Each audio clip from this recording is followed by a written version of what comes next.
जिस वक्त अमेरिका में डोनाल्ड ट्रंप चुनावी प्रचार कर रहे थे, ठीक उसी वक्त बांग्लादेश में हिंदुओं के खिलाफ अत्याचार चरम पर थे। अमेरिकी भारतीयों का वोट जीतने के लिए डोनाल्ड ट्रंप ने उस वक्त बांग्लादेश की खूब आलोचना की थी।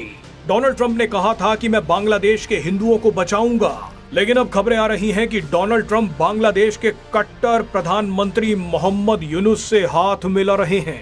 डोनाल्ड ट्रंप मोहम्मद यूनुस के साथ एक बहुत बड़ी और खतरनाक डील करने वाले हैं। ऐसे में इन खबरों के बीच रूस और भारत ने भी बहुत बड़ा खेल कर दिया है। आने वाले दिनों में बांग्लादेश में भयंकर बवाल होने वाला है। बांग्लादेश में भी ट्रंप और भारत आमने सामने आ सकते हैं। दरअसल बांग्लादेश में हो रहे इस बवाल में दो बड़े किरदार हैं।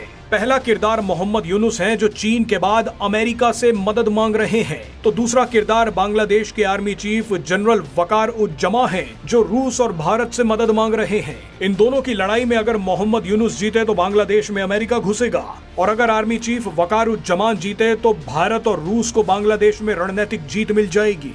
अब आपको बताते हैं कि बांग्लादेश में असली खेल चल क्या रहा है। बांग्लादेश में अमेरिका को एंट्री देने के लिए मोहम्मद यूनुस एक ह्यूमन कॉरिडोर यानी मानवीय कॉरिडोर बनाने का ऐलान कर रहे हैं। ये कॉरिडोर बांग्लादेश और म्यांमार के रखाइन स्टेट के बीच होगा। कहा तो जा रहा है कि इस कॉरिडोर के जरिए मोहम्मद यूनुस बांग्लादेश में बसे रोहिंग्या मुसलमानों को वापस म्यांमार के रखाइन स्टेट में भेजना चाहते हैं। लेकिन एक्सपर्ट्स का मानना है कि ये कॉरिडोर एक बहाना है। असली खेल तो ये है कि मोहम्मद यूनुस यहाँ पर अमेरिका को लाकर बैठाना चाहते हैं। दरअसल मोहम्मद यूनुस जानते हैं कि उनके पास ज्यादा दिन नहीं बचे हैं। वो अपनी बची कुची जिंदगी यूरोप में बिताना चाहते हैं, लेकिन यूरोप में बसने के लिए मोहम्मद यूनुस को अमेरिका के समर्थन की जरूरत है। ऐसे में मोहम्मद यूनुस ने यूरोप में बसने के बदले अमेरिका को इस कॉरिडोर का इंचार्ज बनाने की पेशकश की है। लेकिन मोहम्मद यूनुस के इस प्रस्ताव ने बांग्लादेश के आर्मी चीफ वकार-उज-जमान को भड़का दिया है। रिपोर्ट्स के मुताबिक वकार-उज-जमान ने रूस को इस घटना की जानकारी दी है। रूस से संपर्क करके वकार-उज-जमान ने भारत को भी स्थिति समझा दी है।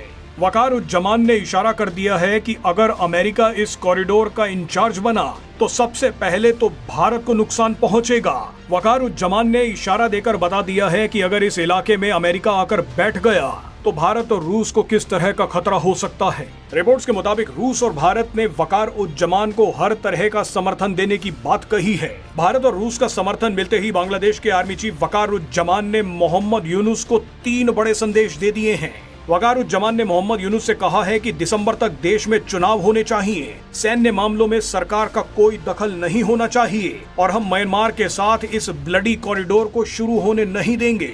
आप ही देखिए कि वकार-उज-जमान ने मोहम्मद यूनुस के ह्यूमन कॉरिडोर को ब्लडी कॉरिडोर कहा है। ये सामान्य घटना नहीं है। वकार-उज-जमान को रूस और भारत का पूरा समर्थन मिलता दिख रहा है। आपको बता दें कि ट्रंप सरकार ने पूरी ताकत लगा दी है कि वो किसी तरह से इस कॉरिडोर का इंचार्ज बन जाए, ताकि अमेरिका बांग्लादेश और म्यांमार के इस इलाके में अपनी आर्मी को लाकर बैठा दे और पूरे हिंद महासागर पर दबदबा बना ले।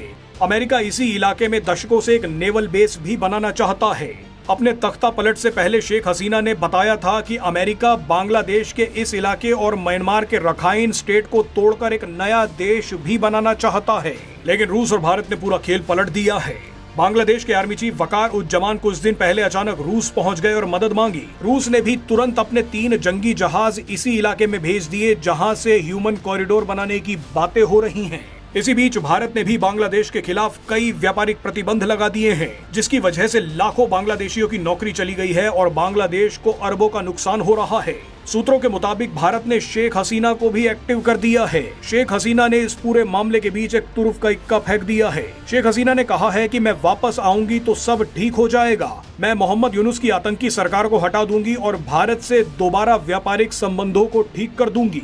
ऐसे में बांग्लादेशियों का मानना है कि उन्हें ह्यूमन कॉरिडोर नहीं, बल्कि भारत से मिलने वाली रोटी चाहिए।